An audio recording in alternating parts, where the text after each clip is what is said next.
сегодня Елена Семеновна Чижова, русская писательница, переводчик и эссеист, экономист. И вот здесь у меня будет вопрос к вам.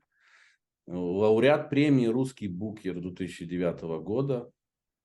Вы преподавали управление производством, но также и английский язык. Вы кандидат экономических наук. В 90-х вы занимались бизнесом. Вы главный редактор международного журнала «Всемирное время», может быть, уже нет. Да. Уже нет.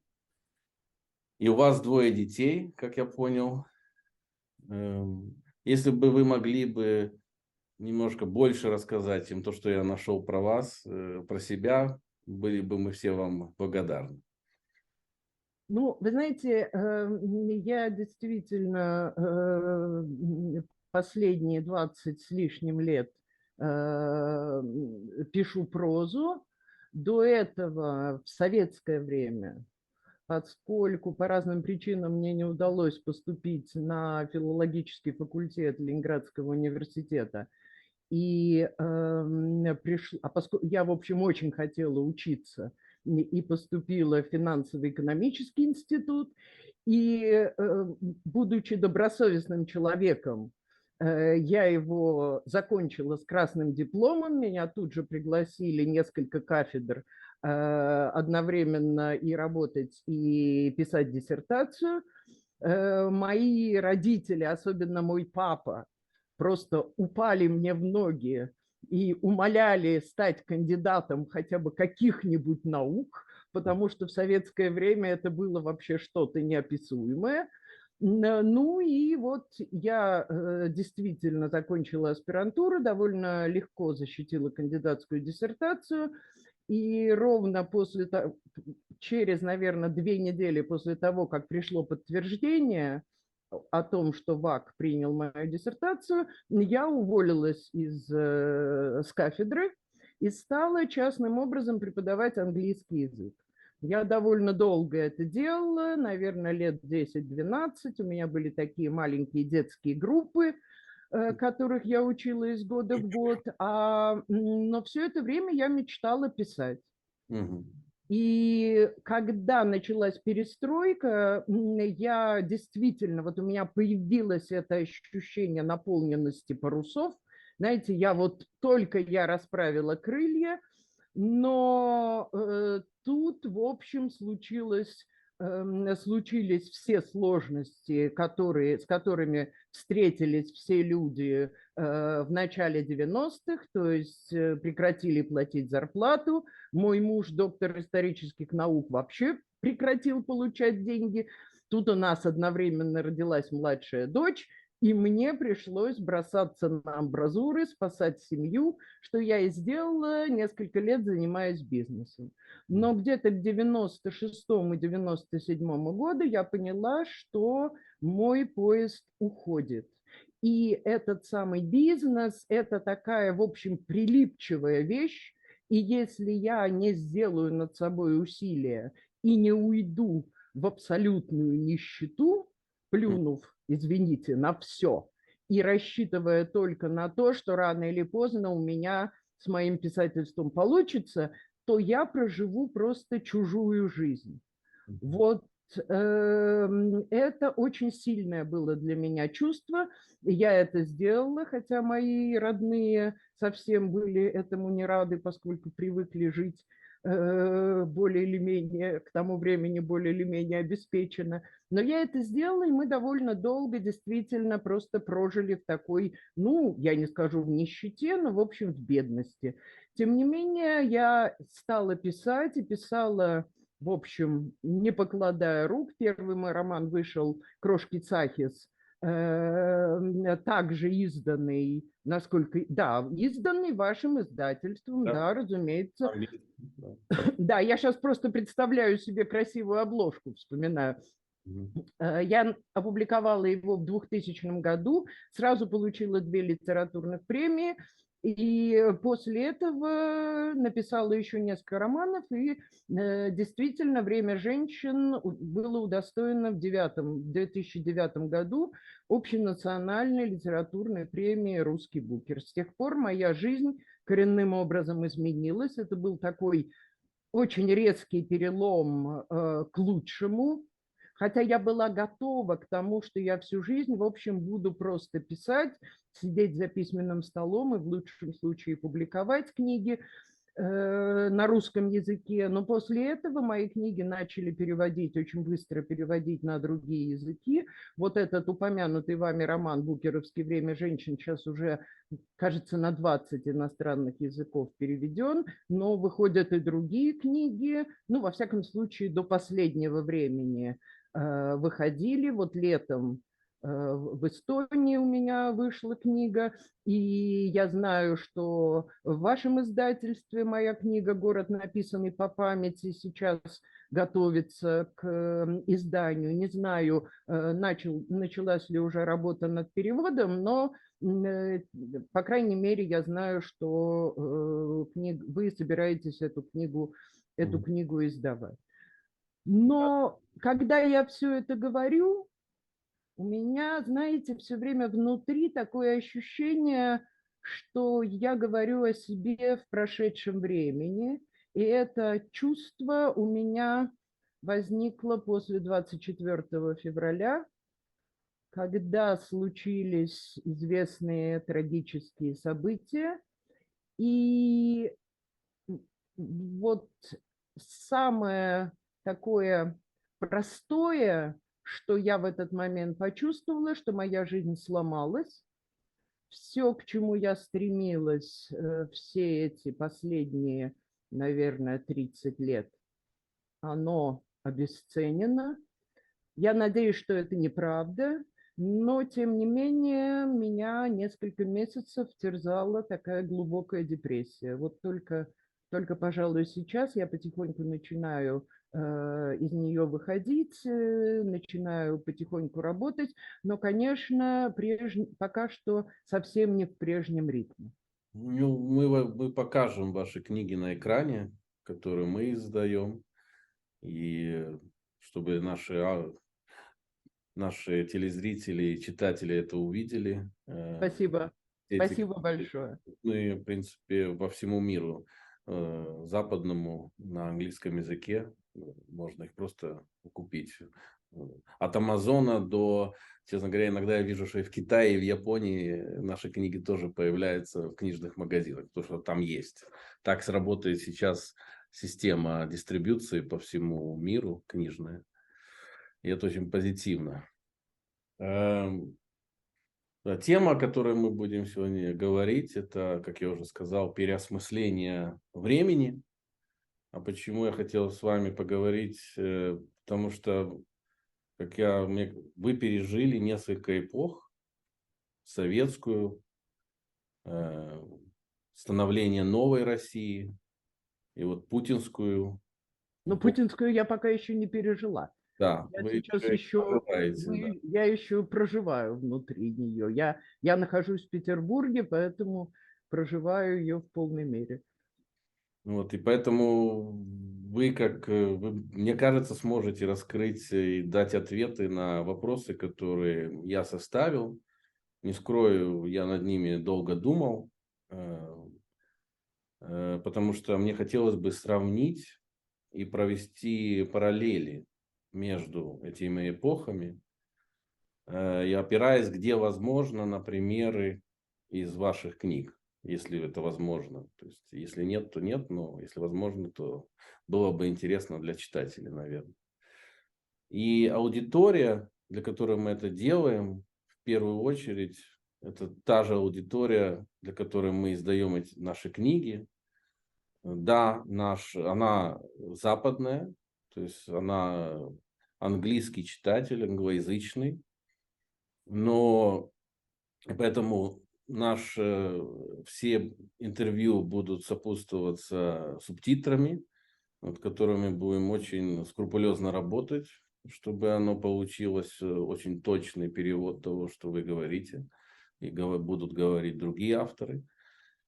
Где возможно, мы с авторами будем говорить на английском языке. Это так просто я рассказываю для зрителей, что от нас можно будет ожидать в будущем. Но, естественно, нас будут слушать и на Востоке тоже. Но просто чтобы все понимали, что вообще, когда я начинал Гогослав, мне всегда было непонятно, и тогда непонятно, почему нас не понимают. То есть нас, я говорю, сейчас живя здесь, но я говорю, вообще Восточную Европу не понимает Запад, мало про него знает, а то, что ты не знаешь, то, что ты не понимаешь, ты боишься, и такая закономерность, и хотелось какую-то вот такую каплю в море или лепту внести в это создание этого понимания. Ну, мне кажется, что у нас мало что получилось, потому что вон, что произошло, произошло. Но мы не сдаемся и продолжаем дальше. Теперь уже не только в книжном формате, печатном, но и вот в таком аудиовизуальном, который более приемлем и понятен сегодня. Потому что люди хотят слышать, хотят видеть. И поэтому мы начали вот такие передачи. И вот первый вопрос, с которого я хотел бы начать, и вопросы вообще я хотел бы задавать, как мне кажется, фундаментального характера, такого морально-этического характера, а не факты. Это про факты говорят другие. Есть много программ, про что происходит.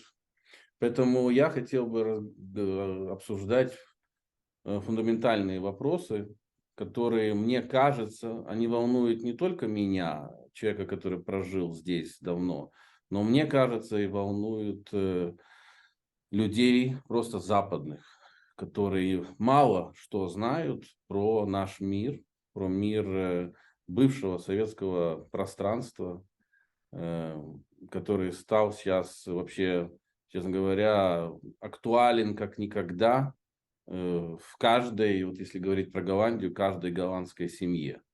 То есть это стало очень близко. И поэтому вот начну с первого вопроса. Вот что значит свобода для русского человека? Вот западную версию или западное понимание свободы, похоже, русский человек не принимает. Тогда какую интерпретацию он дает этому слову, этому термину? Ну и напоследок, он умеет, то есть русский человек, умеет ли с ней общаться, нужна ли она ему? Это мой первый такой много вопрос, состоящий из много подвопросов. Ну, надеюсь, вы сможете ответить. Вот если бы я сейчас оказалась в гостях у какой-нибудь голландской семьи, на которую вы сейчас только что сослались, первое, что я попыталась бы объяснить, это то, что в сущности такого единого понятия, как русский или российский человек, не существует. Это некоторое такое условное упрощение, которое было принято по отношению к Советскому Союзу, когда все живущие назывались русскими, все живущие в СССР назывались русскими, но на самом деле имелся в виду советский человек. Вот в советское время действительно, как мне кажется, советская власть за десятилетия, несколько десятилетий, более или менее создала это такой, мне кажется, самый был удачный проект советской власти создания нового человека, именно нового советского человека. И под этой такой корочкой было довольно трудно увидеть и национальные, и индивидуальные черты. Советский человек был насильственно как-то склонен к коллективизму. На самом деле это тоже все значительно более сложное, но мы сейчас, я сейчас разговариваю с условной голландской или какой-то другой иностранной семьей, и невозможно погружаться во все какие-то тонкости. Да это, наверное, и бессмысленно. Вот когда Советский Союз рухнул, вот эта верхняя корочка, она довольно быстро коллективизма, она очень быстро растворилась. И общество почти сразу распалось, мало того, что на совершенно изолированные, в общем, друг от друга большие группы, но и на отдельных людей. Российское нынешнее общество исключительно атомизировано. Люди доверяют только очень узкому кругу лиц. Вот буквально нескольким из своих родных, и то не всем, одному или двум коллегам по работе и еще, может быть, каким-то друзьям детства. Все остальные вот в этот ближний круг не входят. Другое дело, что последние 20 лет в крупных городах произошло качественное изменение. Началось вот это быстрое формирование горизонтальных связей, в основном основанных на каких-то гуманитарных проектах. Помощи больным, помощи там каким-то disabled people или там каким-то детям или еще бездомным животным и так далее. Этот процесс шел очень быстро.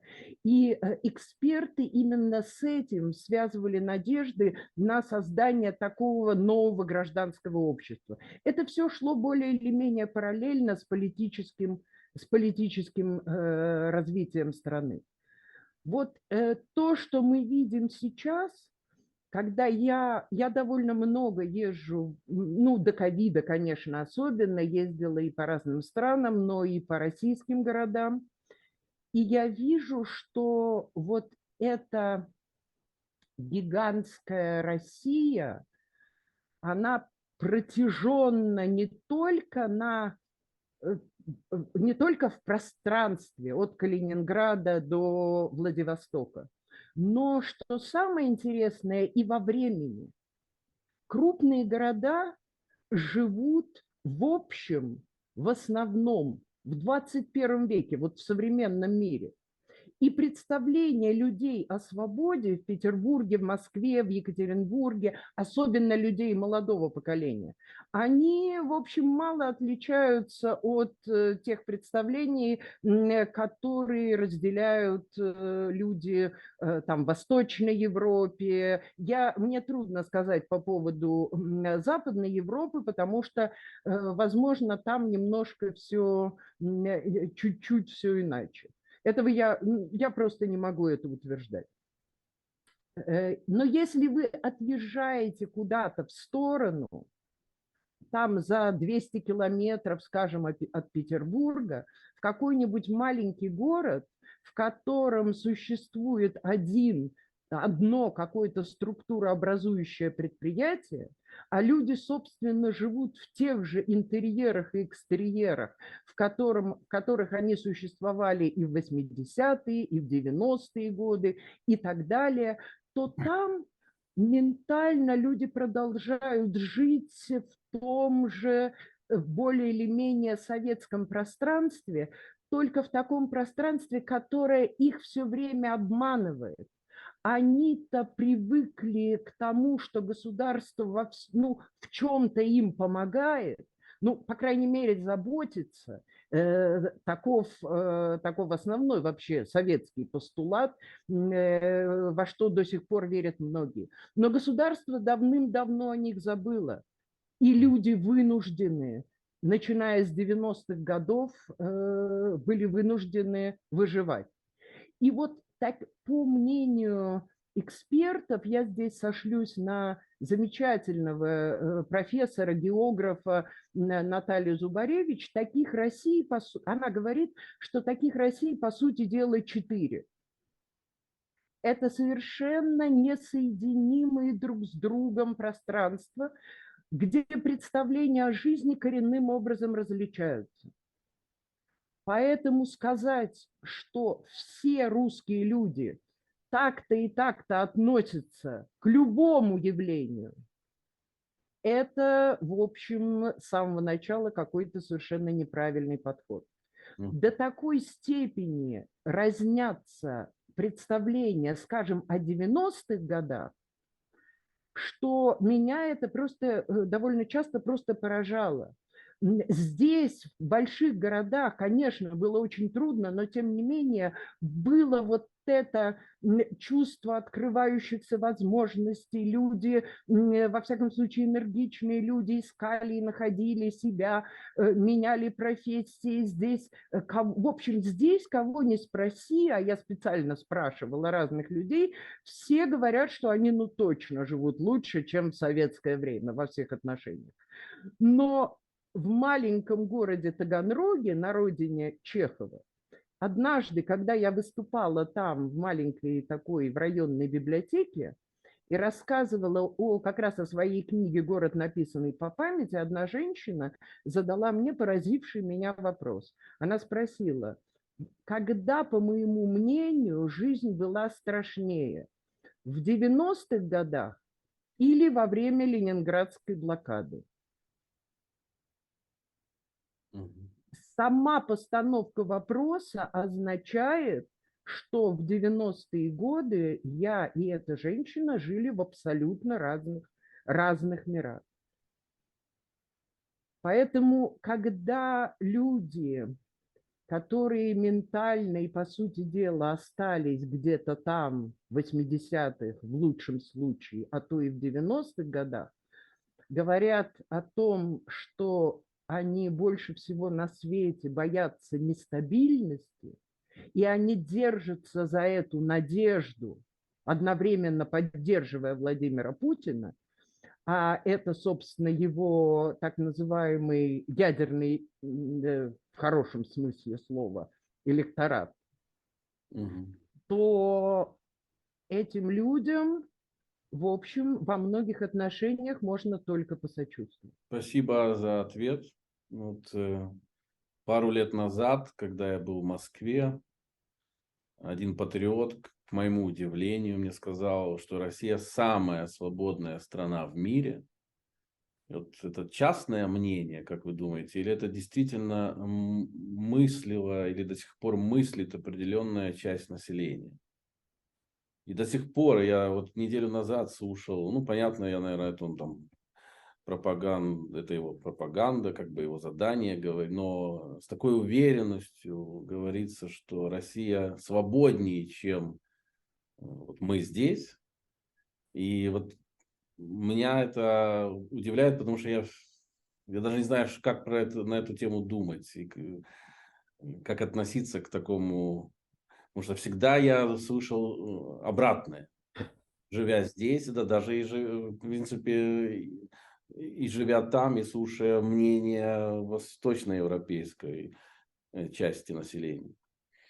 Но вот такое ощущение, что это меняется. Вот интересно ваше мнение на эту тему.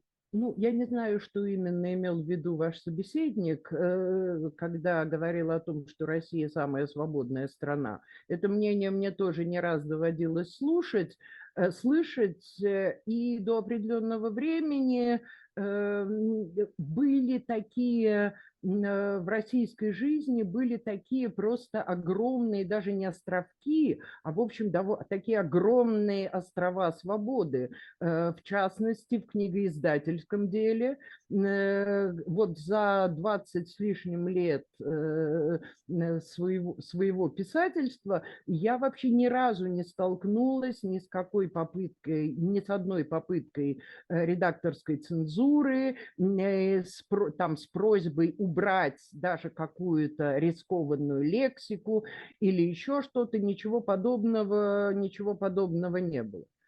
Но я могу догадаться, я пытаюсь догадаться, о чем шла речь. Я думаю, что здесь в его ответе сыграл некоторую роль такой один из распространенных постулатов нынешней пропаганды о том, что жизнь, западная жизнь очень жестко регулируется представлениями о, как это называется, политкорректности. Мгм. Причем в таком очень расширенном смысле. Ну, я на Западе так всерьез никогда не жила, несколько месяцев там в разных странах, да еще будучи писателем, когда встречаешься просто с разными людьми и к тебе относятся как к гостю, это, конечно, не считается. Но я и от западных людей слышала, что действительно не все, особенно в Соединенных Штатах, довольны вот такой условной цензурой, а иногда и безусловной, когда не позволяется под страхом общественного осуждения, а порой и вообще остракизма, высказывать какие-то такие, ну, неполиткорректные суждения. Вот эта тема, я не знаю, насколько эта тема важна для западного общества, но здесь, в России, ее всячески последние годы раскручивали, показывая, доказывая простейший и, в общем, очень эффективный с точки зрения пропаганды тезис, любой, наверное, пропаганды, что, в принципе, свободы нет нигде. Вот такой абсолютной свободы. Да, в России у нас свои особенности, вот у нас нужно вести себя так, но если вы думаете, что на Западе существует абсолютная свобода, то это, в общем, тоже пропагандистские какие-то, но уже с той стороны идеи, а на самом деле там тоже надо уметь держать язык за зубами и так далее. Вот я думаю, что что-то вот отсюда, как-то связано это с этим. Cancel culture у нас называется одним. То есть культура отключения, выключения, исключения. Да, и русская культура, кажется, ну, я надеюсь, что все-таки не попадет под этот нож, но близка к тому, чтобы, наверное, попасть. Нет, я не верю, что cancel culture вот применительно к русской, равно как и к любой другой культуре. Тут, пожалуйста, не подозревайте во мне такого культурного империалиста или шовиниста, тем более, что я одинаково считаю себя обязанной целому ряду разных культур. Это не значит, что я называю только их великими.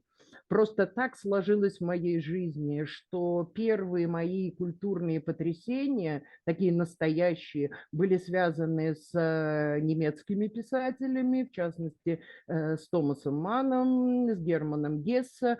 Потом, что касается, скажем, кинематографа, ну и, разумеется, с английскими писателями, потому что сонеты Шекспира, там, когда я лет в 13 прочла их в подлиннике, для меня это было просто какое-то тоже глубокое душевное потрясение.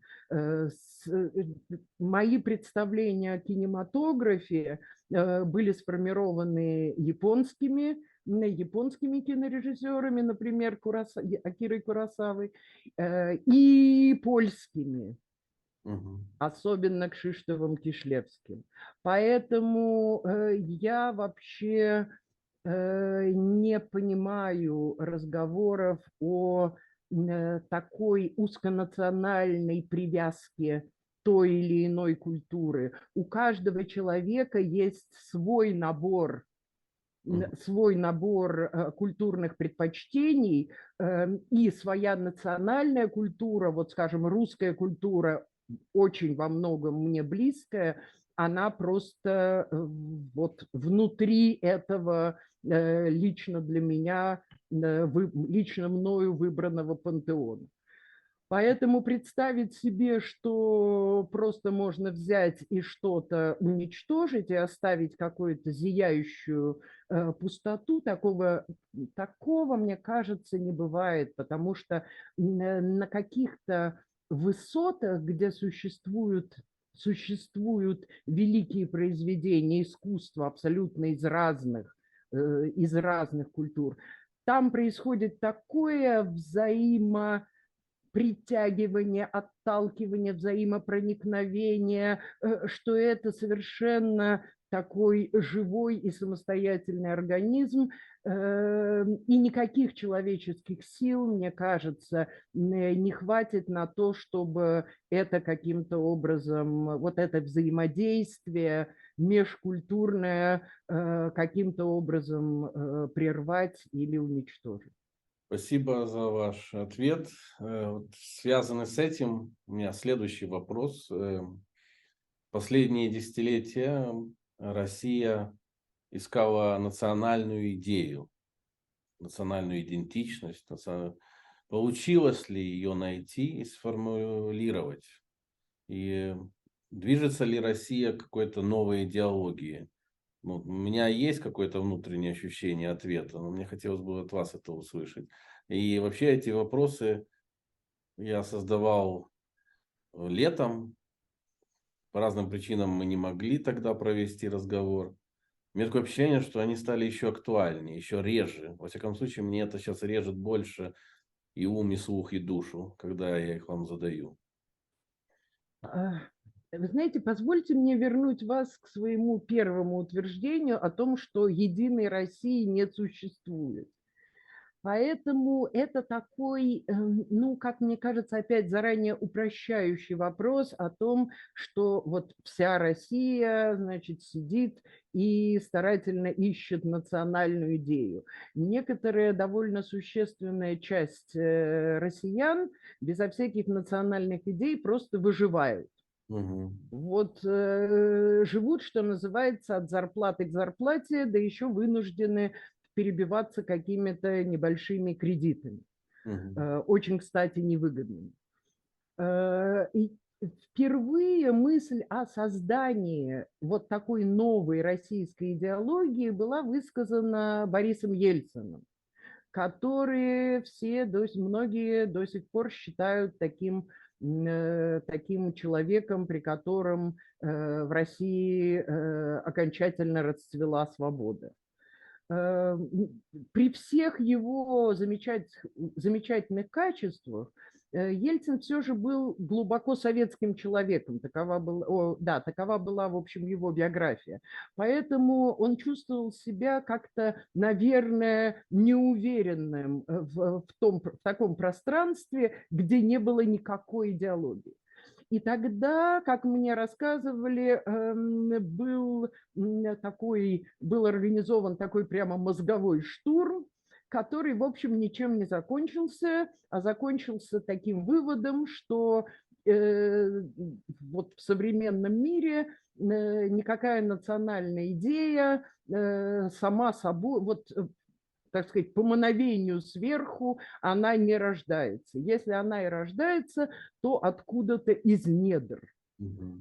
Вот в начале 2000-х у меня было стойкое ощущение, когда действительно на фоне такого растущих нефтяных цен, когда, по сути дела, почти что, мне кажется, на всех россиян, кроме меня, потому что я тогда сидела, писала и практически ничего не зарабатывала, пролился этот золотой дождь, мне тогда показалось, что россияне обрели какое-то завершение коммунистического гештальта, потому что вот тот самый коммунизм, о котором столько лет говорили большевики, и особенно Никита Сергеевич Хрущев, он во многом случился именно в 2000-м.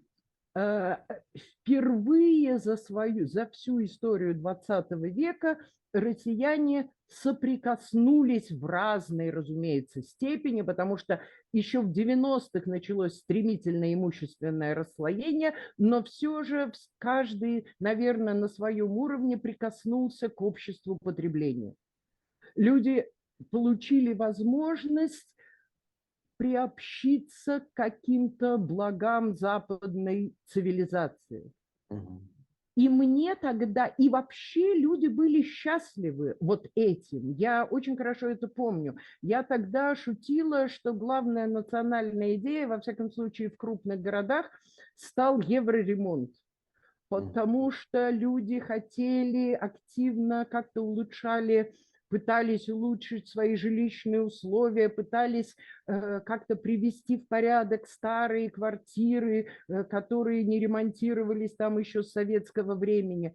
И мне это тоже нравилось. Мне все время казалось, что в этом есть такое созидательное начало.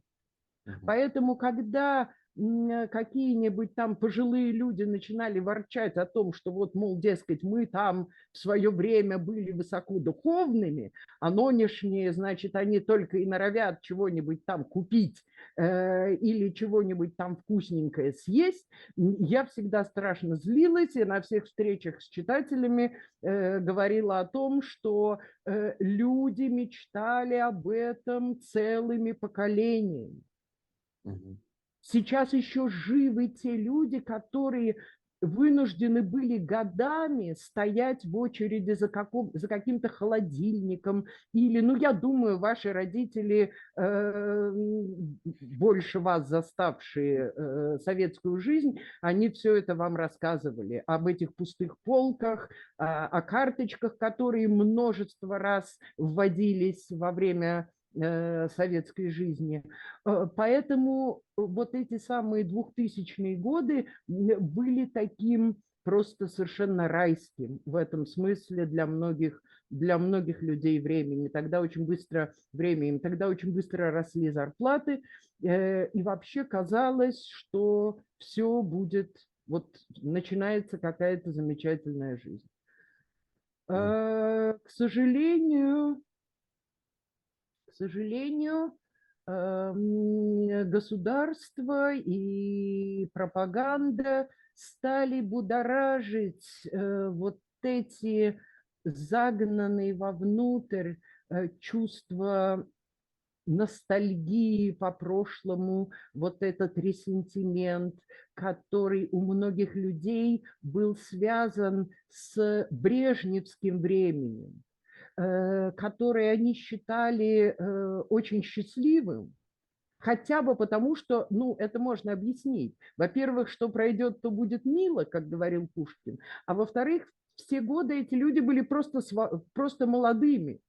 И, так сказать, трава была зеленее, и все было значительно веселее, никаких болезней и так далее, и так далее. Это свойственно вообще, наверное, любому обществу.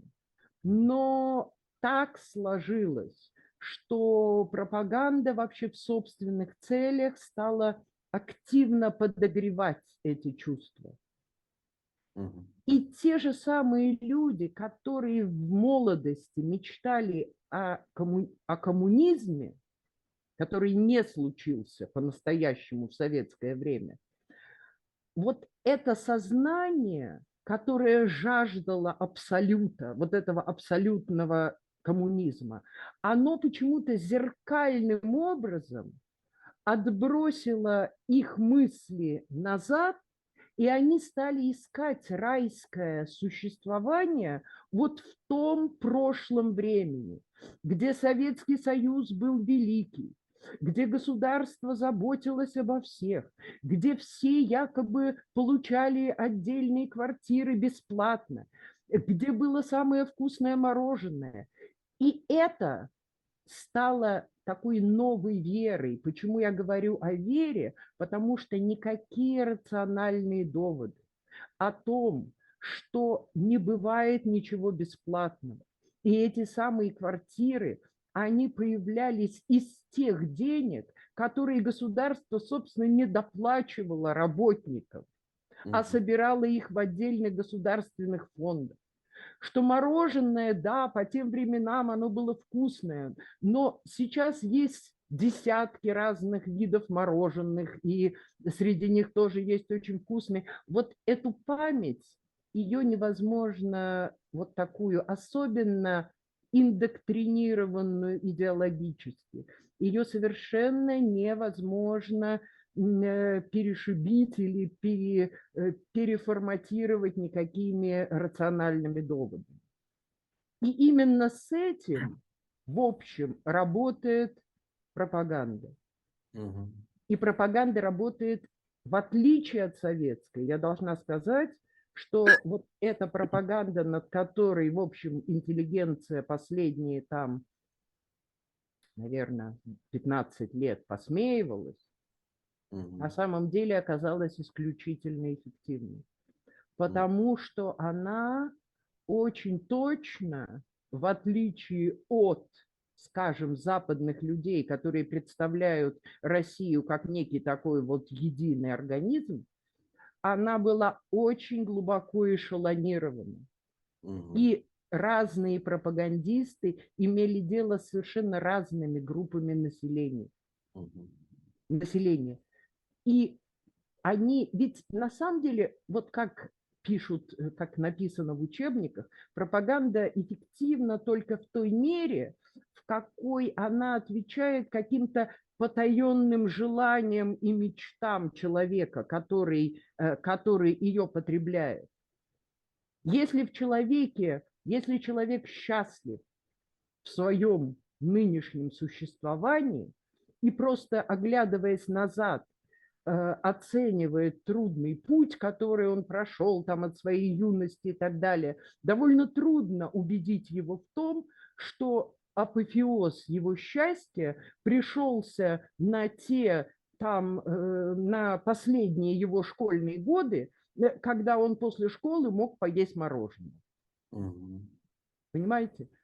Вот это все, знаете, когда начинаешь об этом рассказывать, углубляешься во все эти детали, но вы знаете, я думаю, что все равно, вот вы заявили в качестве темы попытку переосмысления времени.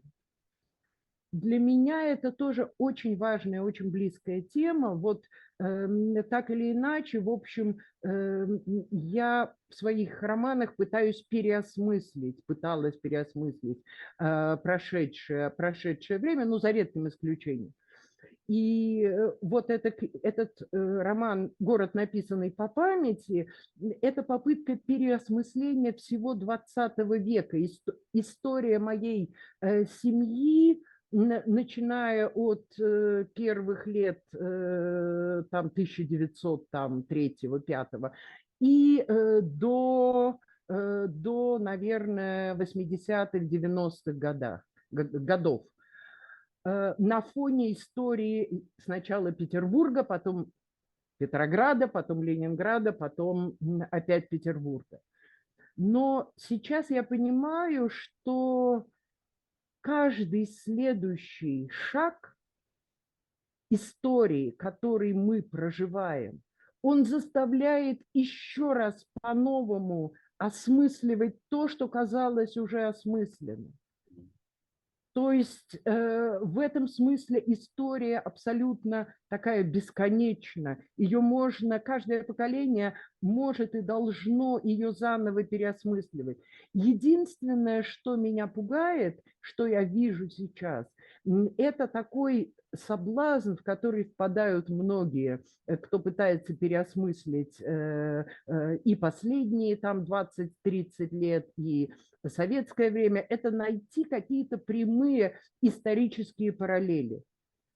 Вот, условно говоря, ответить на вопрос, мы сейчас в каком году?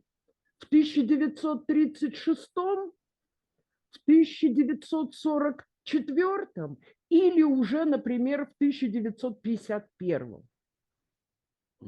Все абсолютно иначе.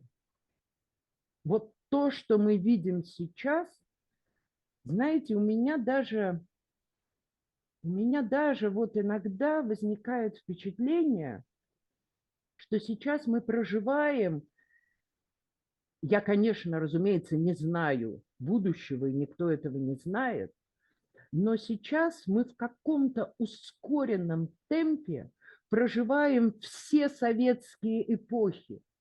Мгм.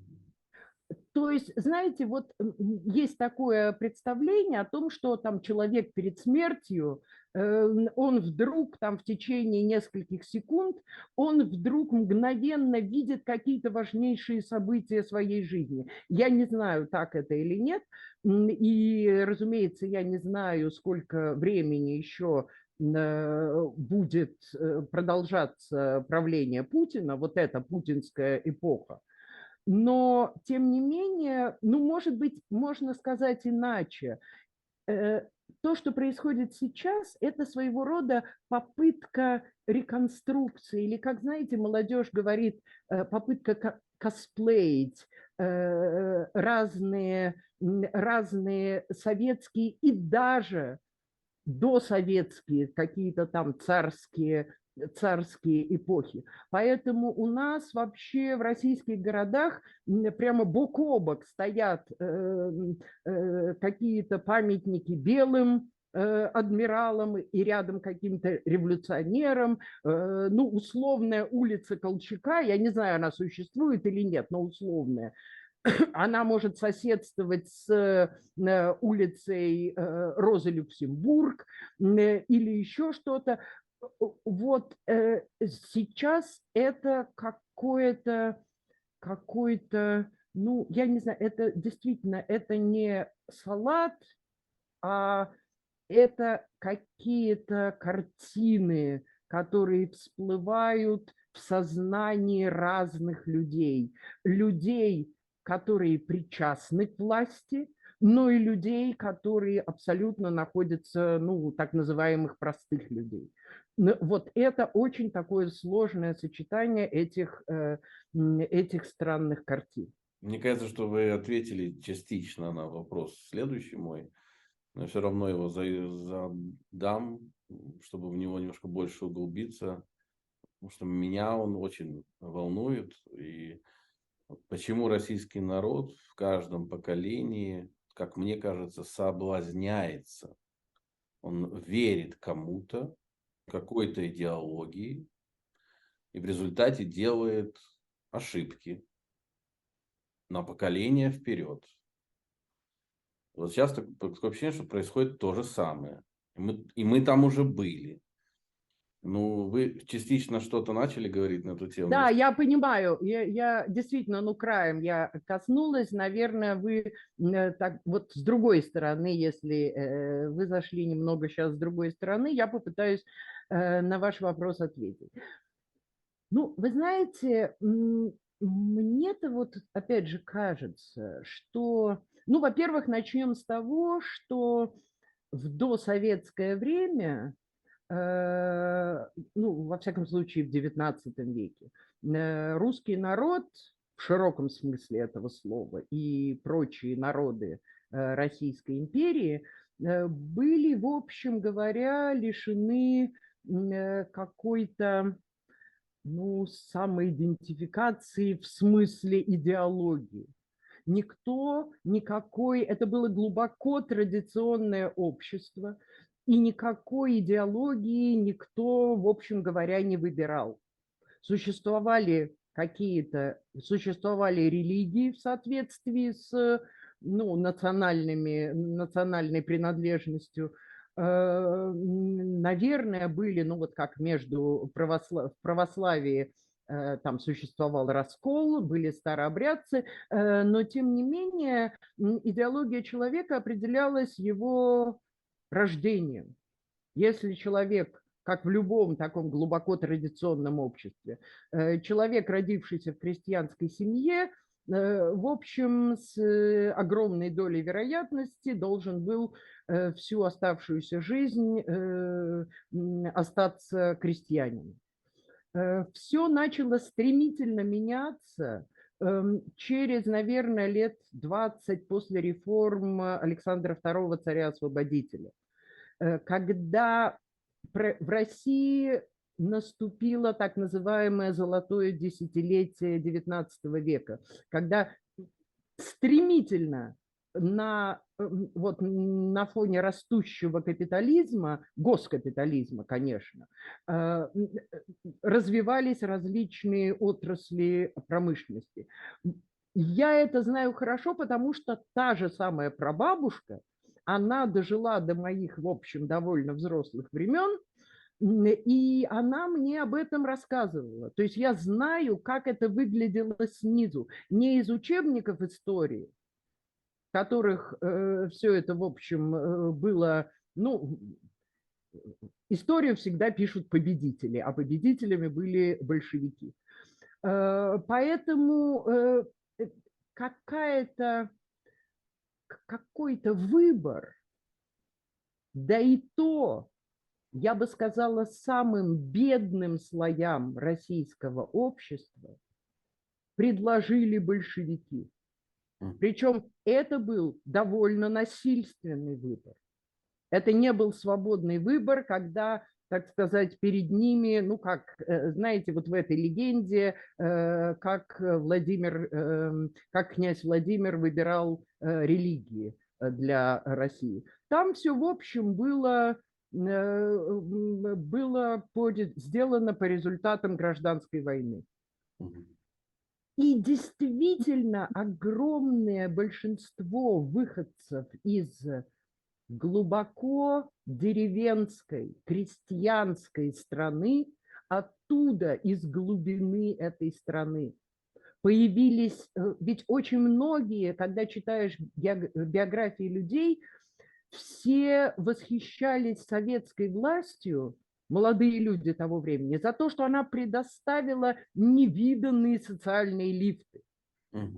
Никто не задумывался и не мог задуматься о том, что еще, если бы не случилось революции, через те же 20 лет развившийся капитализм, как это было в других странах, также нуждался бы и в собственных интеллектуалах, и в инженерах, и вообще во всякой квалифицированной рабочей силе и так далее, и так далее, и так далее. Люди видели только то, что они видели.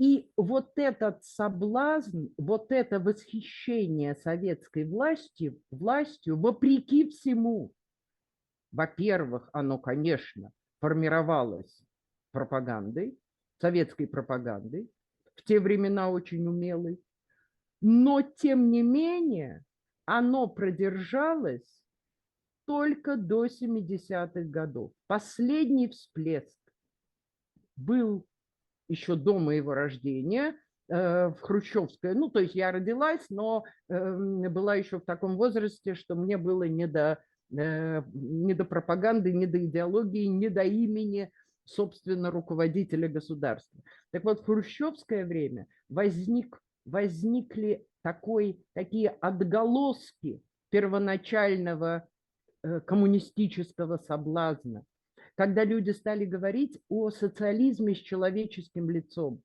Об этом говорила интеллигенция. И люди в это реально верили.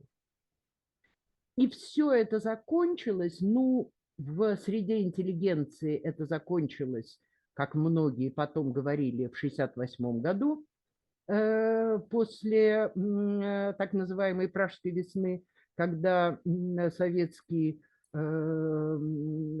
члены Варшавского договора, страны Варшавского договора, но в основном Советский Союз, ввели танки в Прагу.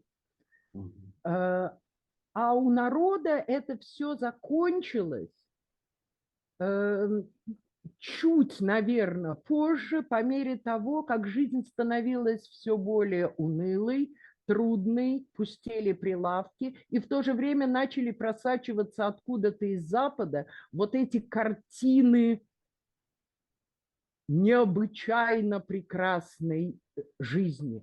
Это фильмы. Мне многие рассказывали о том, что люди ходили в кино на французское кино, для того, чтобы просто не потому, что там их особенно интересовали перипетии любовной истории главных героев, а чтобы просто посмотреть на эти кафе, во-первых, в которых нет гигантских очередей, во-вторых, двое людей, пришедших в кафе, могут сидеть за отдельным столиком, и к ним никто не влезет третий, потому что другого места нету. И вот это все постепенно уходило. И оно к началу 90-х годов, эта идеология ушла полностью, никто не вышел, по сути дела, в 91 году во время ГКЧП защищать Советский Союз. Я думаю, что если бы в начале 90-х молодые реформаторы осознали, что общество меняется не автоматически под воздействием рынка, а особенно советское общество, когда люди привыкли доверять авторитету государства. Но в 90-е годы ведь никто, особенно по телевизору, с людьми не разговаривал. А если и разговаривали, то таким языком, который в состоянии была понять только весьма продвинутая интеллигенция. И люди остались один на один. Вот в эту эпоху первоначального накопления капитала, во многом воровскую, бандитскую, и как бы какая-то часть людей, в частности, как раз те, кто сейчас у власти, они грандиозно выиграли от падения СССР, от того, что СССР исчез. Но они как раз обращаются за поддержкой к людям, которые все потеряли после того, как Советский Союз рухнул. Это те люди, которым в 91-м было уже 40 и за 40. Они все свои молодые силы потратили на то, чтобы как-то построить свою жизнь в советском обществе. И она в одночасье рухнула. И очень многие из них у многих просто не было сил вписаться, играть, условно говоря, играть по этим новым правилам. Люди не смогли вписаться в эту новую жизнь. И они действительно остаток своих дней чувствовали себя обиженными, глубоко разочарованными. Вот я думаю, что происходило что-то вот такое. Но идеология, на которую их пытаются сейчас как бы подсадить, это, как бы сказать, та же самая советская идеология, только вид в профиль.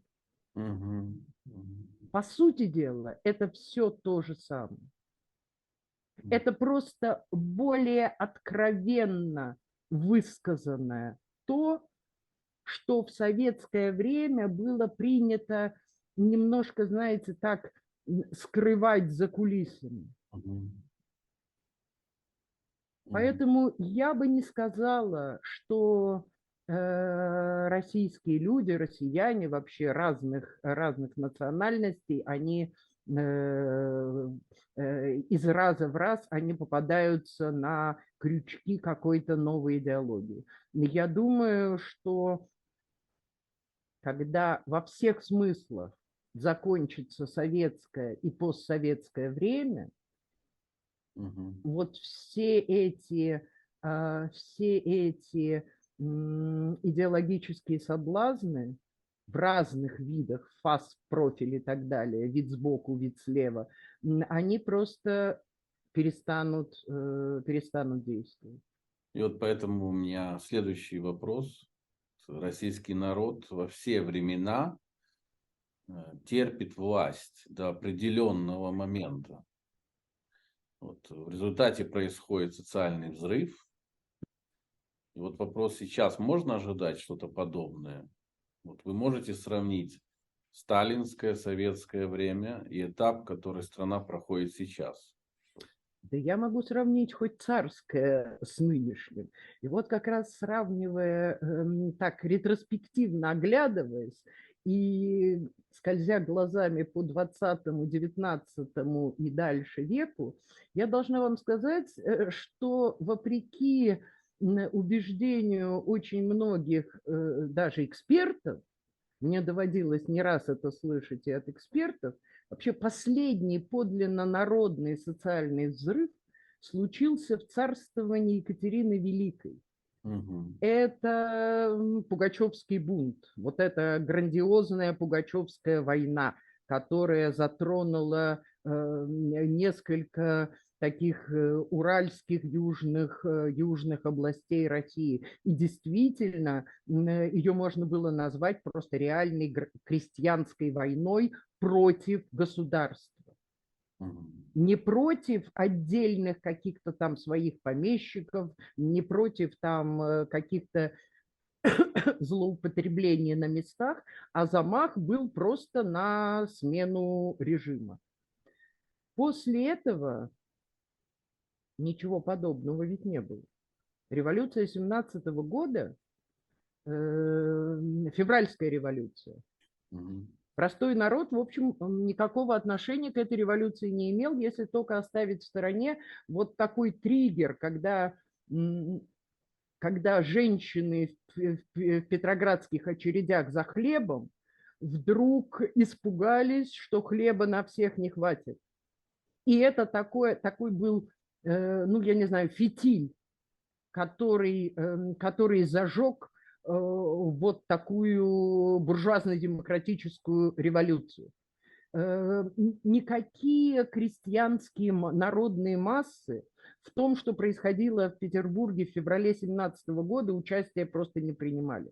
А уж что касается так называемой Великой Октябрьской социалистической революции, то она вообще происходила в виде такого переворота, о котором большинство горожан просто не имело понятия.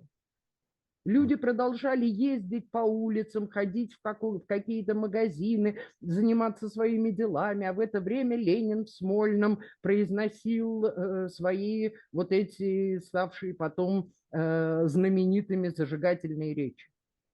Дальше началась совсем жуткая штука, потому что это была гражданская война. То есть это была война между группами общества.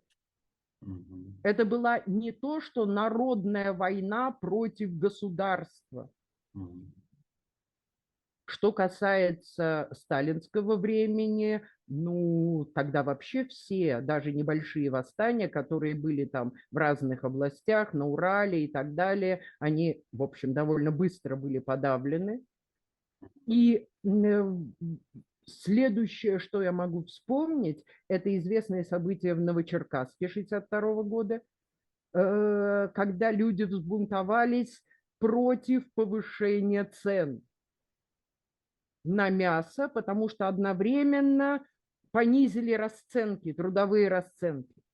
И это совершенно не было восстанием против государства и вообще режима власти, там, как вы ее не назовите. В 91 году, я думаю, это помнят все, это вообще была, если это была революция, ну да, наверное, революция, то это, конечно, была революция сверху, в которой народные массы принимали, ну, весьма посредственное участие. В крупных городах, конечно, разумеется, принимали. Я сама была на Дворцовой площади 20 августа 91 года. Там по подсчетам было около 100 тысяч людей. Несколько тысяч собралось накануне ночью около Мариинского дворца. В Москве выходили гигантские просто митинги. Кстати, один из самых больших того времени, до миллиона, был в поддержку желания балтийских стран в то время прибалтийских республик отделиться от Советского Союза. Тогда были известные события вот если я ничего не путаю, мне кажется, в Литве. Нет, или в Латвии, извините, вот просто действительно что-то, какие-то вещи, какие-то исторические важные вещи ускользают, но я прекрасно помню этот огромный, это просто людское море, которое вышло поддержать желание Балтийских республик вновь обрести самостоятельность. И такого рода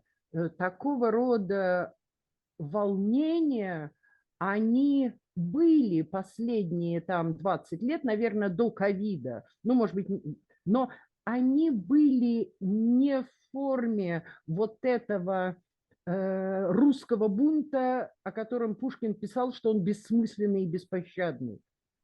Угу. Это было вполне цивилизованное такое, вполне цивилизованные события, приблизительно такие же, как это происходило в то же самое время происходило и в Европе. Угу. Люди выходили абсолютно безоружными. То же самое было и в Беларуси, мы видели в 2020 году. Люди просто выходили для того, чтобы высказать свое мнение. Откуда, я не очень понимаю, действительно, откуда сейчас может появиться вот эта такая ярость, вот эта готовность с оружием в руках, что называется, бросаться там на кремлевские башни, если она и появится, то я думаю, я уверена совершенно, что не со стороны так называемой либеральной оппозиции. Эти люди уже давно живут представлениями 21 века.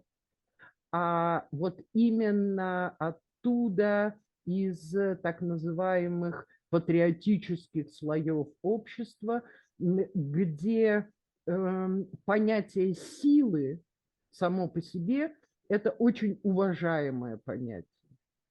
Вот такой физической силы, готовности биться прямо вот физически за что-то, не щадя своего противника.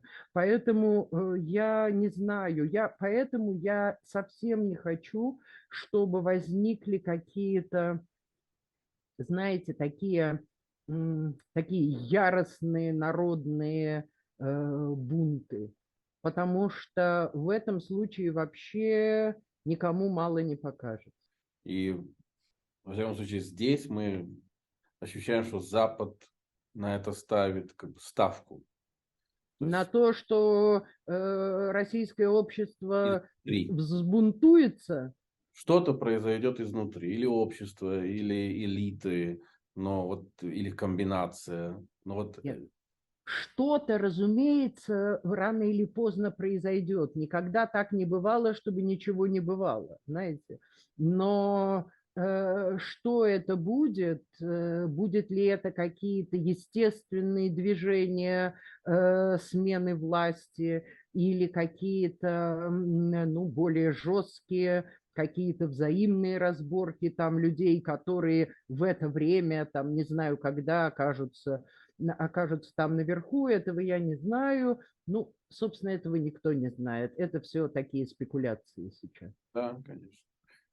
Вот с этим связан мой следующий вопрос, потому что Запад обвиняет Россию то есть россиян, за то, что они не противостоят политике своего правительства и пытается их наказать санкциями. Например, я, как адвокат, 6-7 октября не имею права обслуживать российские компании. Ни прямым, ни косвенным путем. То есть это... А до меня это были уже и бухгалтера, налоговые консультанты, нотариусы вот вместе с нами. То есть, в принципе, идет полное исключение России из как бы западного не то что пространства, а чтобы было какое-либо взаимодействие на любом. Деловое пространство, да, вы имеете в Но виду? это деловое, можно сказать, но это также и культурное, и любой обмен, он прекратился во всех плоскостях. Я помню времена, когда это было так бурно и активно, что здесь делегации просто в Амстердаме с России отбивали вообще уже все пороги и больших, и поменьше компаний.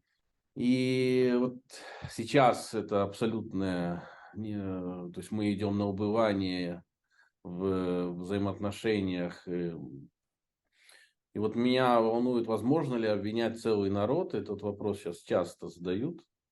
И вот в этом контексте, то есть, во-первых, возможно ли народу противостоять, когда, с одной стороны, он подвергается мощнейшей пропагандистской атаке уже много лет. Мы об этом сейчас говорили.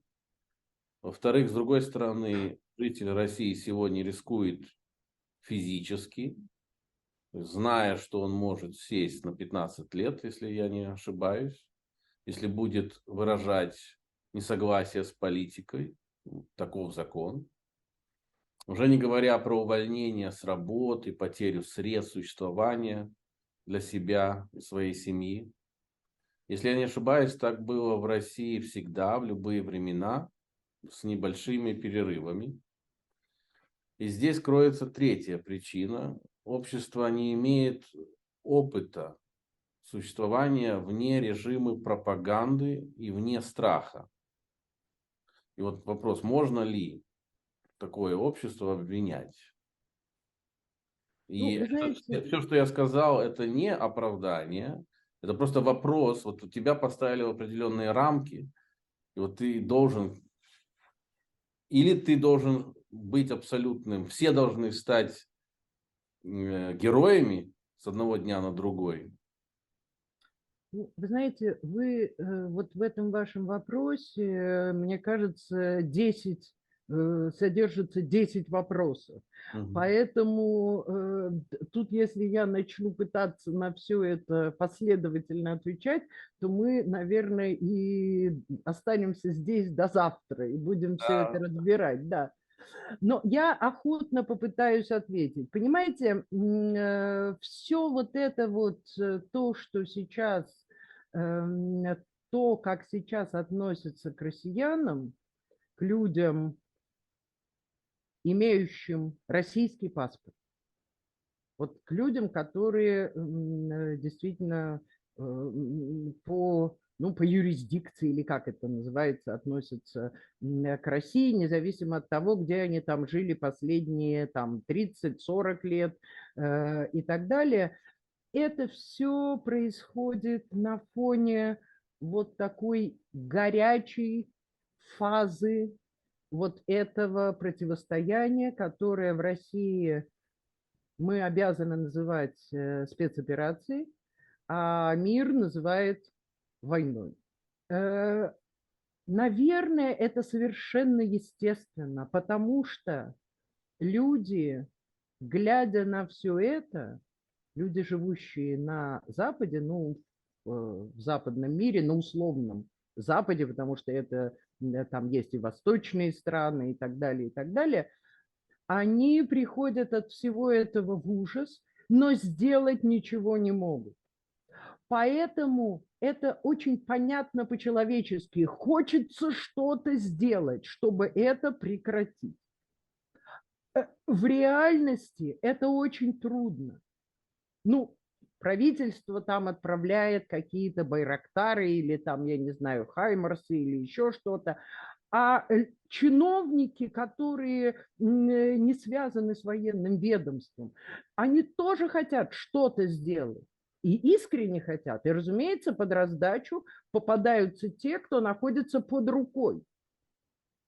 Понимаете, ну, невозможно дотянуться до какого-нибудь там местного князька, условно говоря, который живет в какой-нибудь там ростовской или какой-то там области и прекрасно себя чувствует. До какой-то русской компании или до компании, аффилированной с какой-то русской компанией, дотянуться очень легко. Вообще сейчас я наблюдаю, как люди находятся в таком очень нервном состоянии, и они пытаются найти виноватых. И этих виноватых кто только не ищет. Люди, уехавшие из России, вовсю виноватят тех, кто в России остался. Что здесь, дескать, в России остались исключительно какие-то недоумки, которые ничего из себя не представляют, а все сколько-нибудь профессиональные, умные, там, знающие люди, они все уехали. Люди, которые находятся здесь, в России, против этого тоже начинают возражать и говорить, что отнюдь не все уехавшие после 24 февраля и после 22 сентября, когда была объявлена мобилизация, это прямо такие идейные враги нынешнего режима. Очень многие всячески воспользовались такой возможностью как-то по-другому организовать свои дела и так далее. Есть те, кто просто сбежал, и таких очень много. И слава богу, я вообще ни слова против никого вообще не хочу сказать, которые просто спасались от мобилизации. Но желание кого-то, знаете, как вот по-русски говорят, ущучить, оно просто процветает теперь всюду.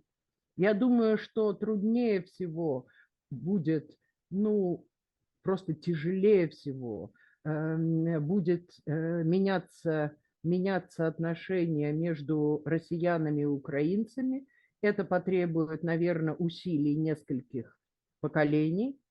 Очень тяжело. Я думаю, мало кто всерьез хочет вернуться ко временам такой настоящей холодной войны, ко всем этим гонкам вооружения, ко всему, что порождает страх, в общем, по обе стороны железного занавеса. Я надеюсь, что человечеству удастся этого избежать. Следующий вопрос, перед тем, как его задать, я зачитаю.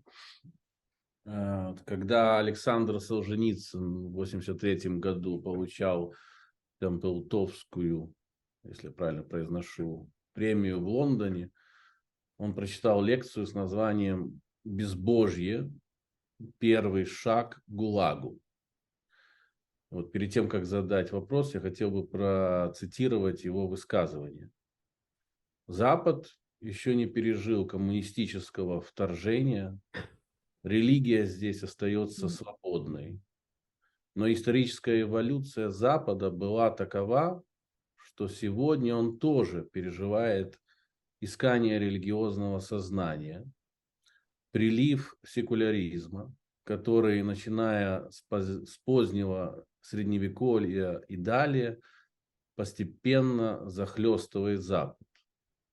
Это постепенное истощение сил изнутри представляет собой угрозу для веры, которая, возможно, даже более опасна, чем любые попытки насильственного нападения на религию извне. Вот я, прожив 30 лет на Западе, больше уже, и видя на глазах, как протекает этот процесс секуляризации, то есть в Голландии, все церкви, в лучшем случае, это квартиры. Почти все. Очень часто это дискотеки, гостиницы. Просто как пример. Вот, и вместе с ней постепенно вымываются этичные и моральные устои из западного общества. Поэтому я соглашусь с мыслью Солженицына вот здесь. Потому что я это прожил, видел на глазах, как это происходит. И вот в какой-то момент казалось, что Россия имела шанс перенять эстафету, или хотелось бы казаться, может быть, сохранения моральных и этических устоев у Запада. Вот сейчас, нарушив заповедь «не убей», она, как мне кажется, на многие поколения вперед проиграла битву за моральное первенство в мире. Согласны ли вы с таким заключением моим? Можно мы сначала остановимся на первой части, вот на Солженицыне, вот на этой его фразе и на ваших сетованиях о секуляризации западного общества. Россияне слышали о том от Владимира Путина, что западное общество фактически стремительно разлагается, отходит от своих традиций. Дошло до того, что я цитирую не дословно, но суть. Дошло до того, что уже люди отказываются от таких святых для всех россиян понятий, как мать и отец, и называют, поддерживая ЛГБТ-браки, называют мать и отца, родителей, родителем номер один и родителем номер два. И вот как раз Россия, продолжает Владимир Путин, она, собственно, переняла или переняла эстафету вот этой традиционной морали, от которой отказалось западное общество.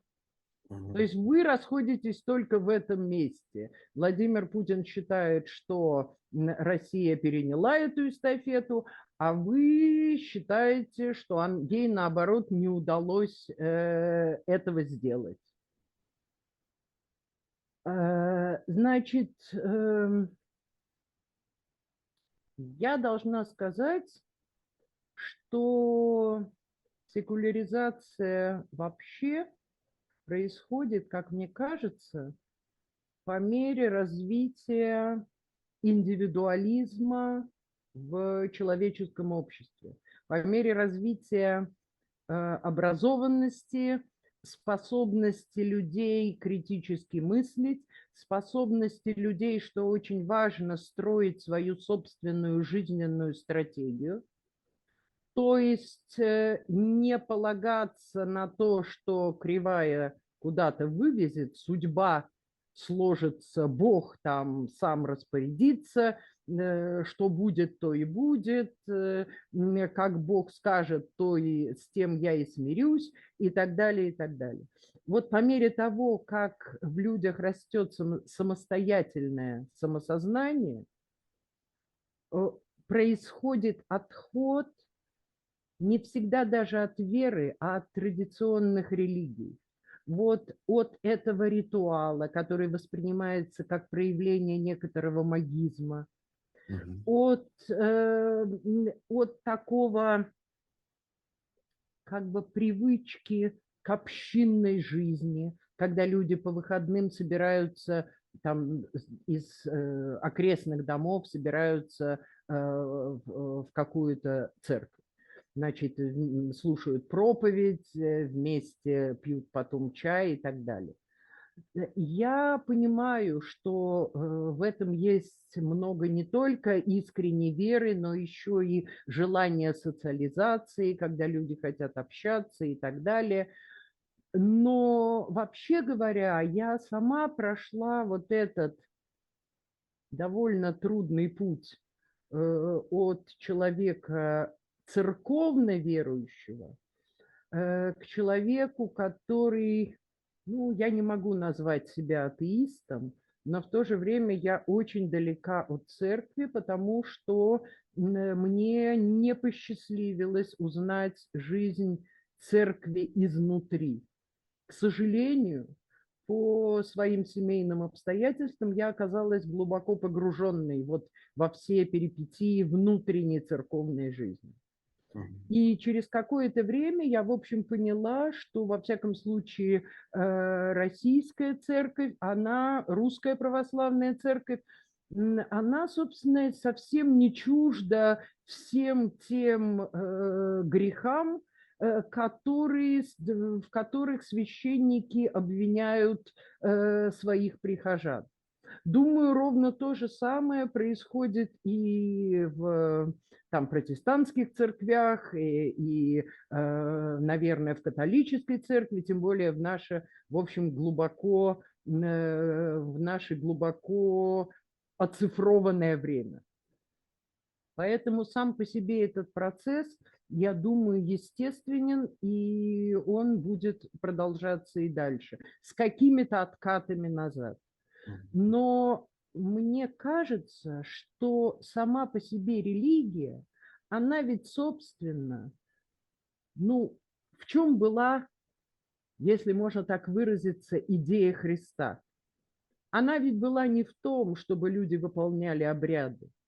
Первые христиане, они, в общем, были чужды такой системной разработанности обрядов, а в том, что люди должны относиться друг к другу с любовью, с помощью там и так далее, и так далее.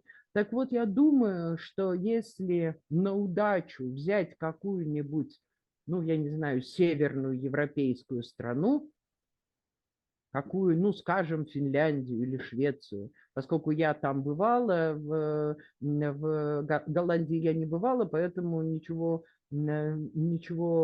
так уж утверждать не могу, то я думаю, что то общество, которое там построено, оно значительно более соотносится с основами христианства, нежели какие-то другие, не будем показывать пальцем, общества, которые декларируют традиционные ценности, но в действительности во всех своих проявлениях, ну, во всяком случае, большинство, огромное число людей очень от них далеки. Поэтому то, что казалось, вот эти солженицынские мысли, которые казались глубокими в 60-е, там, 70-е годы, когда интеллигенция тянулась к церкви как к тоже гонимым собратьям. Поэтому была такая своего рода симфония между гонимой интеллигенцией и гонимой церковью. Потом в России это коренным образом изменилось. Еще в 90-е годы существовали надежды на то, что интеллигенция каким-то образом найдет общий язык, найдет консенсус с церковью. Этого не случилось. В значительной степени потому, что Русская Православная Церковь, опять же, большинство иерархов, есть замечательные исключения, такие как, скажем, отец Александр Мень покойный, убитый зверски. Но Русская Православная Церковь очень не приветствует критического мышления. Вообще задавать вопросы в традиционной церкви не принято, особенно вопросы такие, касающиеся основ бытия. И где-то к началу 2000-х вот эти сложные отношения интеллигенции 70-х, которая искала какого-то абсолютной истины, и тогдашней церкви я подробно описывала в своем романе «Лавра», который в свое время вошел в шорт-лист русского букера. Но в 2000-м вот эта такая попытка консенсуса, она закончилась к концу 90-х. А в 2000-х произошло вообще охлаждение, отчуждение, когда Русская Православная Церковь совершенно сознательно выбрала в качестве своей паствы, ну, так называемый простой народ. То есть людей, которые будут покорны воле священника, будут воспринимать это как истину в последней инстанции и так далее, и так далее. Кстати, тогда произошел такой откат интеллигенции от Русской Православной Церкви, но большой приток людей, которые в советское время так или иначе были связаны с институтами советской коммунистической власти. Мгм. Им требовалось, вот их сознанию требовалось замещение одной идеологии, рухнувшей, на другую идеологию. И тогда, между прочим, российское государство делало очень серьезную ставку на христианство как на новую такую идеологию Мгм. постсоветского общества. Но этого не случилось. Мгм. Да. Поэтому пришлось пытаться придумывать что-то такое другое. Значит, там, где вы говорите вот о, если я правильно помню вашу мысль, о том, что Россия упустила возможность стать своего рода таким, ну что ли, образцом этики и морали для человечества. Вы знаете, может быть, я ушиблена советской жизнью, которую застала прямо так вот уже в совсем таком зрелом возрасте. Но вот за этими попытками стать светочами морали, кому бы то ни было, мне все время прямо видятся вот эти советские лозунги. Мгм. Понимаете, это и в обычной человеческой жизни, когда кто-то бьет себя кулаком в грудь и рассказывает о том, какой он высокоморальный, там он или она, и вообще образец для всех остальных, то я ежусь, потому что я точно знаю, что жди какой-нибудь гадости. Мгм. Э, Вообще, мне кажется, это какая-то странная идея связывать тему морали с какими-то народами и странами. Ну, я глубоко убеждена, что моральным или аморальным может быть человек, вот как единица морали. Мгм. И в этом смысле, опять же, любая, наверное, страна может вам предоставить примеры и высокоморальных людей, духовных авторитетов. Ну, я не знаю, первое, что приходит в голову, там, скажем, Мартин Лютер Кинг или мать Тереза, или если речь идет о Советском Союзе и постсоветской России, там Андрей Дмитриевич Сахаров и так далее. Но так, чтобы какой-то отдельный народ вдруг, я не знаю с какого перепуга, начал демонстрировать неописуемые образцы этики и морали, причем единым таким флангом, фронтом. Я, честно говоря, просто в это не верю и до этого, в общем, и не хочу. Я думаю, что по делам их узнаете их. Мгм. Понимаете, вот если вспоминать евангельские слова. Мгм. Поэтому я бы предпочла, чтобы государство не демонстрировало образцы какой-то абстрактной морали, а просто по-настоящему бы заботилось о гражданах. Думала бы о том, чтобы жизнь человека была дольше, интереснее, счастливее, не такой трудной. И вот это для меня, пускай и секуляризованное, но христианство. Вы писатель, вы общаетесь с вашими коллегами. Интересно, если это возможно сказать.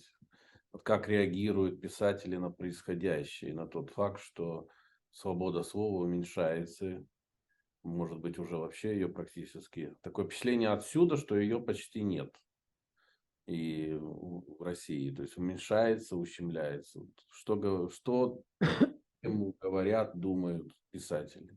Основное внимание сейчас, конечно, и писателей, и читателей все-таки, наверное, приковано к событиям, происходящим в Украине. На этом фоне все такие ущемления свободы, они кажутся обратимыми. Понимаете, мы пережили действительно уже очень много эпох, когда там за какую-то самоиздатовскую книгу человека могли выгнать, там, в лучшем случае выгнать из института, а в худшем там посадить и так далее. Потом наступил конец 80-х, и миллионными тиражами начали выходить те же самые книги Солженицына, Владимова, там, стихи Бродского и так далее, и так далее. И, конечно, это всегда очень плохо, когда писателя отрывают от его читателя, потому что все-таки писатель пишет внутри того времени, в котором написана книга. Через 20 лет это, возможно, будет очень важно для любителей литературы, эстетов каких-то, но для широкого круга читателей это будет уже казаться чем-то не таким актуальным. Я помню, как это не в связи с цензурой, а в связи с тем, что в одном из интервью, там, начало 2000-х, какая-то молодая девушка, вот повторяю, где-то 2002-2003 год, спросила меня, зачем я пишу о советском времени, ведь оно давным-давно закончилось. А закончилось оно, собственно говоря, 12 там каких-то лет назад, к тому времени. Понимаете? Вот все меняется очень быстро. Это, конечно, очень неприятно смотреть на то, как пространство свободы схлопывается. Очень неприятно, когда вот правда, я еще сама не видела в магазинах, но на фотографии я это видела, когда книги иностранных агентов заставляют заворачивать в такую крафтовую бумагу, на которой от руки написано название, там автор и название книги. Но в сущности, понимаете, вот если раньше, ну, как очень часто бывает, вот те, кто выдумывает все эти вещи, они достигают ровно противоположного, потому что когда не очень знакомый современной литературой читатель заходит в крупный магазин книжный, у него разбегаются глаза, он не очень понимает, куда идти, что видеть и так далее. Но здесь такой прямо явный ориентир. Вот полка, на которой стоят вот эти завернутые в крафтовую бумагу книги. То есть книги запретные, а запретный плод, как известно, сладок. Поэтому что будет дальше, как это потом, понимаете, ну ведь правда невозможно полностью задушить свободу слова при наличии интернета. Ну, это совершенно уже, это другая история. Даже в позднесоветское время через границу возили какое-то огромное количество изданных разными иностранными издательствами книг. Свобода слова, конечно, свобода средств массовой информации, она сейчас обеспечивается в основном теми журналистами, теми независимыми журналистами, которые уехали после 24 февраля, уехали за границу. Кстати, YouTube никто не блокирует. И разговоры о том, что очень трудно получить информацию из разных источников, как бы не только из телевизора, но и из каких-то других, это, в общем, пустые разговоры. Люди просто... Те, кто привык смотреть телевизор, привык доверять телевизору, они просто продолжают находиться в комфортной для себя среде. Они не хотят, не желают выйти сделать куда-то шаг в сторону, потому что для них это будет, в общем, какой-то, может, знаете, как говорят молодые люди, может случиться взрыв мозга. Поэтому люди, это, в общем, выбор существует, но этим выбором желают воспользоваться далеко не все. Ну, вот, наверное, вкратце я бы сказала так. Спасибо. И последний вопрос, который я хотел бы задать. Вот все, что мы видим, что происходит в России, как вы думаете, это надолго? Что мы слышим всякие в следующем году, а другие говорят, это на годы. Вот какое ваше ощущение вообще? Вот вы начали наше интервью с тем, что я, так сказать, прожила несколько, действительно, внутри нескольких абсолютно не похожих друг на друга эпох. Вот у меня накопился некоторый опыт. Это не значит, что я могу экстраполировать его на всю дальнейшую жизнь, потому что, понятно, ничто в истории и в жизни не повторяется. Но я прекрасно помню, что в 83-м, 84-м году, ну просто если существовал в советском обществе консенсус, то он касался ровно того, что советская власть будет вечной. Можно было рассказывать анекдоты, можно было не рассказывать анекдоты, можно было мечтать, мечтать о лучшей жизни или не мечтать, можно было планировать иммиграцию и даже уезжать после каких-то сложных перипетий с государством в эту иммиграцию. Но никому, не уезжавшим, не остававшимся, даже в голову не могло прийти, что советская власть закончится вот-вот. Другое дело, что мы видим, как трудно изживается то, что в обществе нарастало в течение, там, я не знаю, нескольких десятилетий XX века. И, разумеется, я понятия не имею, когда закончится вот этот этап, как бы, ну, вот того, что все называют путинизмом, ну, непосредственно связанный с именем Владимира Путина. Это может случиться через какое-то время, это может случиться более или менее быстро или, ну, не бесконечно, разумеется, потому что как бы мы ни относились к Путину, в отличие от советской власти, это все-таки человек, живое существо. Поэтому рано или поздно, как и все мы, он уйдет с исторической и политической сцены. Но что будет, что начнется потом, вот это, мне кажется, самым, ну, не хочется употреблять слово интересным, но самым сложным и абсолютно непонятным.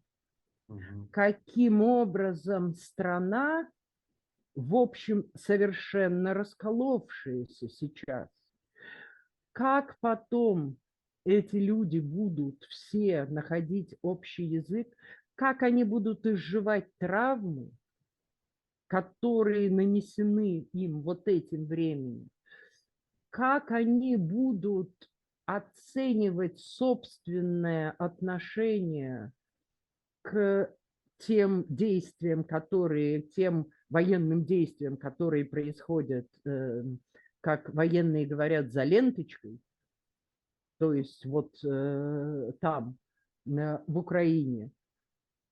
Вот это я даже не могу себе представить. И вот в чем я уверена, что последствия вот этого всего, даже после формального как бы окончания эпохи, будут очень долгоиграющими. Очень долгоиграющими. Это будет действительно сложное время. Возможно, только там наши внуки доживут до нового какого-то ренессанса. Но опять же, может быть, это случится и намного быстрее, потому что время в современном мире движется очень быстро. Вот этот оцифрованный мир, он действительно просто мелькает. Мелькает то, что нам... Я вот тут недавно провела над собой эксперимент, я залезла в какие-то аналитические, какие-то выступления аналитиков, июльские или августовские, ну вот буквально несколько месяцев назад. Впечатление такое, что вообще люди говорили о чем-то, что происходит на другой планете. Что-то предсказывали, что практически ни разу никогда не воплотилось, чего-то боялись, страшно боялись какого-то того, что вот-вот будет, через 2 дня об этом уже забывали. Поэтому я все-таки полагаюсь на то, что время в любом случае лучший лекарь. Спасибо большое за ваши ответы, за такие Спасибо вам. скрытые, раскрывающие, дающие многие понимания. Мне, нам, например, очень много дали. Этот разговор дал сегодня. Большое вам спасибо. Я очень рада, мне было очень приятно. Надеюсь, что слушателям нашим тоже будет в какой-то степени интересно, и, может быть, они действительно немножко изменят свое мнение о современной России. Причем, я надеюсь, в лучшую сторону. Спасибо вам большое. И мы покажем еще раз книги читателям и слушателям. И будем работать теперь над каким-то следующим выпуском. Так что ждите интервью с каким-то новым автором, который из нашей коллекции авторов. Большое спасибо. Отлично. Всего вам доброго. До свидания. До свидания.